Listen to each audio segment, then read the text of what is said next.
Voici un exercice sur la pompe à chaleur, c'est-à-dire on va appliquer le second principe, c'est-à-dire l'entropie. Et je commence comme d'habitude par un petit rappel. Pour toutes les transformations cycliques réversibles, le premier principe se traduit de la manière suivante. Le travail échangé avec le milieu extérieur plus les deux chaleurs échangées avec le milieu extérieur. La variation de l'entropie, c'est Q1 sur T1 plus Q2 sur T2 est égal à 0. Parce que j'ai toujours cycle. Premier principe, deuxième principe. Ça y est, ça, il faut le connaître par cœur. Premier principe, deuxième principe, je suis dans un cycle. Donc, la variation delta S ou delta U sont toutes les deux nulles. Deuxième rappel, les machines thermiques qui fonctionnent, bien sûr, sur le cycle de Carnot. Donc, les machines thermiques, il y a le moteur thermique, caractérisé par son rendement. Le rendement d'un moteur thermique, comme le moteur d'une voiture à carburant, est défini comme R égale moins le travail W CD sur Q1 reçu. Ça, c'est dans le cours. Donc, dans le cours, vous avez déjà exprimé le rendement en fonction des températures de la source chaude, T1, et la source froide, T2, comme l'indique la figure. Ce schéma simplifié d'un moteur thermique. Voici le moteur, voici les deux sources entre lesquelles il fonctionne, la source chaude de température T1, la source froide de température T2. Que fait le moteur? On souhaite que le moteur nous fournisse un travail. Par exemple, on souhaite que la voiture roule. Donc, il faut qu'elle fonctionne entre deux sources. Une chaude de température T1 et l'autre froide. SC, ça veut dire source chaude. SF, ça veut dire source froide. Donc, en fournissant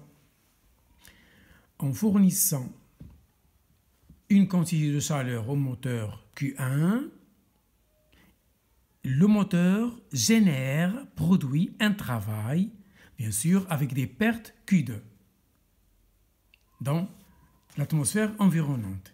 Voilà le schéma d'un moteur thermique. Il faut connaître ça par cœur. Source chaude, source froide et Q1, Q2 et W. Attention aux signes. Ce qui est reçu est positif, ce qui est perdu est négatif. Voilà pour le moteur. Je passe à la machine thermique. Là, il est de type. Celle qui refroidit la source froide, c'est la machine frigorifique. Et celle qui réchauffe le milieu chaud, c'est la pompe à chaleur. Pour la machine frigorifique, voici le schéma général. J'ai toujours deux sources. Une chaude de température T1, une source froide de température T2. Et voici la machine frigorifique. Qu'est-ce qu'on souhaite de la machine frigorifique? Qu'elle refroidisse la source froide. Donc voilà, elle va absorber Q2 de la source froide. Et quand est-ce qu'elle va faire cette manipulation? Quand est-ce que la machine frigorifique absorbe Q2 de la source froide? En recevant de l'énergie électrique, c'est-à-dire la prise. Donc en donnant une alimentation électrique à la machine, qu'est-ce qu'elle fait? Elle enlève Q2, c'est-à-dire elle refroidit la source froide, c'est-à-dire l'intérieur du réfrigérateur. Bien sûr, en éjectant Q1 dans le milieu environnement, c'est-à-dire la cuisine. Voilà pour la machine frigorifique. Donc, si vous avez une machine frigorifique, ne parlez plus de rendement. Le rendement, c'est toujours inférieur à 1. C'est réservé pour les moteurs. Pour la machine frigorifique ou la pompe à chaleur, on parle d'efficacité. D'efficacité. EF, EC. EF pour la machine du froid, EC pour la pompe à chaleur. Par définition, le rendement ou l'efficacité, c'est un rapport. Ce que je donne et ce que je récupère. Ce que je donne, c'est le dénominateur. Ce que je récupère, c'est le numérateur. Ici, c'est Q2 sur W par définition. En fonction des températures, c'est T2 sur T1 moins T2. Attention, T1 est supérieur à T2. Toujours la source chaude, c'est 1. C'est supérieur à 1. Ça, c'est le cours. Pour la pompe à chaleur, voilà le schéma. Source froide, source chaude. Qu'est-ce qu'on souhaite de la pompe à chaleur? Qu'elle réchauffe le milieu chaud. Qu'elle réchauffe, par exemple, la maison, l'appartement. Et voici L'efficacité, c'est EC. Voilà sa définition, c'est dans le cours. N'oubliez pas le moins. En fonction de température, voilà T1 sur T1 moins T2. C'est toujours supérieur à 1. On va faire l'application tout de suite. Ça, c'est un rappel. Et je continue. Tout ce que je viens de citer fonctionne selon un cycle de Carnot en coordonnées PV. Voilà le cycle de Carnot. Il est constitué par 2 isothermes et 2 adiabatiques. Ça, c'est le cours. 2 isothermes et 2 adiabatiques. Ça y est. Voilà. Si je passe de A vers B ou de A vers D, par exemple, si je circule dans ce sens, A, D, C, B, je peux faire l'inverse. Donc, ce cycle il peut être soit positif, soit négatif. C'est-à-dire, est-ce qu'il s'agit d'une compression ou d'une détente? Si je vais de A vers D, c'est-à-dire je diminue le volume, donc c'est une compression isotherme. De A vers D, c'est la même température, donc compression isotherme. Si je vais de déverser, c'est-à-dire je continue, c'est toujours une compression parce que je diminue le volume. Le volume VD est inférieur au volume VC. Donc, c'est une compression, je comprime. Donc, adiabatique parce que je suis sur une adiabatique, c'est-à-dire il n'y a pas d'échange de chaleur avec le milieu extérieur. De C vers B, que fait le volume? Le volume augmente. Donc, c'est une détente de C vers B. Détente isotherme. Je suis sur une isotherme. Une hyperbole où la température reste constante. Voici la source chaude, c'est T1. Voici la source froide, c'est T2. Ensuite, de B vers A. De B vers A pour que je referme le cycle. Donc, il s'agit le volume augmente. Donc, c'est une détente adiabatique parce que je manipule sur une adiabatique. Donc, le cycle, les schémas que l'on vient de faire, voilà, ils fonctionnent selon ce cycle. Et voici la signification de chaque courbe. Donc, si je circule dans le sens contraire des égouts d'une montre, c'est-à-dire compression, alors je dis que le cycle est résistant. Si je circule dans ce sens, c'est-à-dire le sens de la détente, alors le cycle est moteur. Donc, cycle moteur, il peut être résistant. Voilà, c'est le schéma inverse, cycle résistant. C'est la même chose, les mêmes équations, sauf faites attention au signe. Ça y est, voilà pour ce qu'il est, on est à rappel. Voilà le rappel que j'ai souhaité vous donner. Et je passe maintenant au côté pratique. Voici un problème, un exercice. Pompe à chaleur. Une pompe à chaleur, c'est une machine thermique. Ça sert à quoi? C'est pour maintenir la température constante à l'intérieur d'un bureau, d'un appartement, d'une maison. Donc, pour maintenir la température constante à l'intérieur, par exemple, d'une maison, on va utiliser une pompe à chaleur. Les pompes changent selon leur puissance. La pompe que j'étudie dans cette situation, elle a une puissance thermique PC égale 20 kW. Donc, notre pompe a une puissance 20 kW. Ça y est. Et je continue, et aussi l'exercice. La source chaude, c'est l'intérieur de la maison. On vous donne T1 égale 295 K. La source froide, c'est l'extérieur de la maison. T2, c'est la source froide. 280 K. Vous appliquez les schémas que l'on vient de donner tout à l'heure.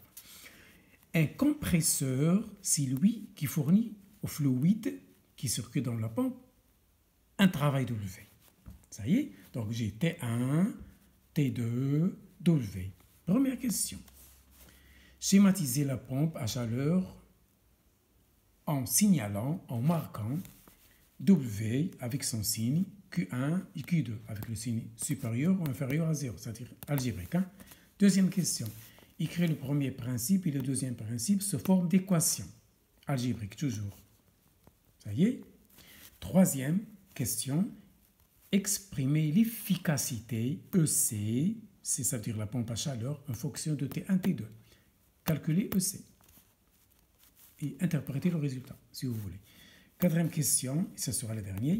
Calculer la puissance mécanique fournie par le compresseur. Le compresseur, c'est lui qui s'occupe du travail que nécessite la pompe. Voici les éléments de réponse. Première question, voici le schéma demandé. C'est du cours.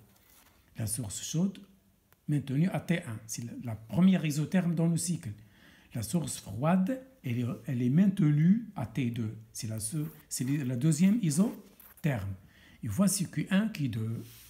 Donc, le compresseur donne un travail, une énergie mécanique. Et que fait la pompe? La pompe à chaleur, elle réchauffe la maison qui est le milieu chaud. Elle lui donne Q1. Et puisque la machine a perdu Q1, il est compté négatif. En perdant bien sûr Q2, c'est toujours négatif, vers l'extérieur de la maison. Voici la première réponse à la question 1. Deuxième question. Donnez les équations du premier principe et deuxième principe, les voilà. Premier principe, pour une machine ditherme qui fonctionne entre deux sources, froide et chaude. Et voici le deuxième principe, c'est l'entropie, delta S égale à 0. Ça y est, c'est du cours. Troisième question, l'efficacité de la pompe à chaleur, c'est le cours, par définition, c'est moins Q1 sur W. Regardez le schéma et vous appliquez ça directement. Le Q1 qui est fourni sur W. Voilà, je tire de la première équation W, c'est moins Q1, moins Q2, et je remplace ici. Je simplifie le calcul, je divise Q1 pour faire apparaître les 1, pour simplifier. J'exploite la deuxième équation pour me débarrasser du rapport des chaleurs. Et je ne fais figurer que les températures. D'où, voici le coefficient d'efficacité de la pompe à chaleur en fonction des températures. Le calcul donne 20. Ça y est. Et voici la quatrième question. On va exprimer la puissance mécanique fournie par le compresseur à la pompe à chaleur. Je sais que EC égale moins Q1 sur W. Je multiplie par le temps en haut et en bas. Pourquoi? Pour faire apparaître la puissance. La puissance. Parce que W fois T, ou bien Q fois T, c'est la puissance. Ça y est. Donc, et puisque cette quantité-là, elle est positive, avec le signe moins, elle est positive. Le moins Q1T, c'est positif, c'est PC. Et le dénominateur, c'est PM. Attention, je n'ai pas oublié le moins. Le moins, il est implicite. Toute cette quantité PC, c'est ceci. Avec le signe moins, c'est positif. C'est PM. Et je tire PM, demander la puissance mécanique, c'est 1 kW. Que signifie ça physiquement? Une pompe à chaleur sur laquelle le constructeur marque 1 kW, elle peut vous donner 20 kW. C'est ça le coefficient d'efficacité. C'est-à-dire, si sur la machine est marqué 1 kW et le coefficient d'efficacité est 20, ça veut dire qu'elle va multiplier cette puissance par 20 que vous allez exploiter chez vous à la maison. Voilà pour aujourd'hui.